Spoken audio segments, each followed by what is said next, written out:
Kar se mene tiče, je žena edini verodostojni vir informacij. Zakaj? Ker ona se spomni vsega.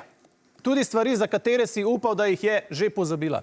Res je, da ima umetna inteligenca bistveno večjo bazo podatkov, ampak ko potrebuješ podatke o svojemu življenju, takrat se moraš obrniti na edino osebo, ki se spomni tvojega vsakega stavka, ne glede na to, ob kateri uri in ob kakšnih promilih je bil izrečen.